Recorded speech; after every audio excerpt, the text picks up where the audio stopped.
যাত্রী ছিল।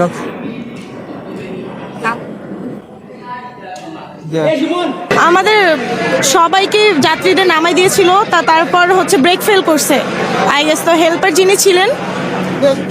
যিনি ছিলেন উনি তখনই নামার ট্রাই করতেছিল, বাট মেবি সরি ভাই আমি কথা বলতে পারতেছি না, মানে উনি ব্রেক ফেল করছে এইটাই।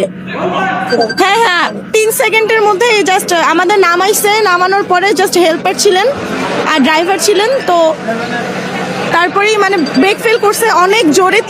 2 থেকে 3 সেকেন্ডের মধ্যে বাস পড়ে গেছে।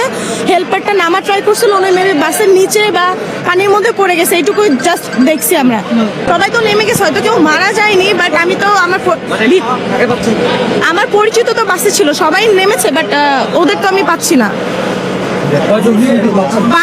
বাসে মনে হয় না কেউ ছিল, আমি যতদূর জানি। আমাদের সবাইকে নামতে বলে, তো আমরা সবাই আস্তে আস্তে নেমে যাই। কিছু যাত্রী নামতে চাচ্ছিল না, তারপরেও পরবর্তীতে ওরাও নেমে যায় আর কি। নামার পরে আমরা ওই সাইড দিয়ে ছোট রাস্তা দিয়ে আসতেছিলাম, তো পরে পিছে তাকায় দেখি যে হচ্ছে কন্ট্রোল হারা হয়ে মানে অনেক গতিতে হচ্ছে একদম কন্ট্রোল হারা হয়ে একদম নদীর মধ্যে পড়ে গেল। মানে এখন ব্রেক কাজ করেনি বা কি হয়েছে আমরা তো এটা ঠিক বলতে পারিনি, কিন্তু চোখের পলকে 5-6 সেকেন্ডের মধ্যে মানে অনেক গতি ছিল, একদম অনেক গতি। ওই সামনে হচ্ছে একটা ছিল, ওটা ভেঙে আর কি নদীর মধ্যে পড়ে গেছে। জানেন যে আমরা 9:30টার দিকে আমরা বাসটি ডুবে যাওয়ার সংবাদ পেয়েছি। সংবাদ পাওয়ার সঙ্গে সঙ্গে আমাদের রাজবাড়ী গোয়ালন্দের যে ফায়ার সার্ভিস, রাজবাড়ী ফায়ার সার্ভিস এবং ফরিদপুর ফায়ার সার্ভিস এবং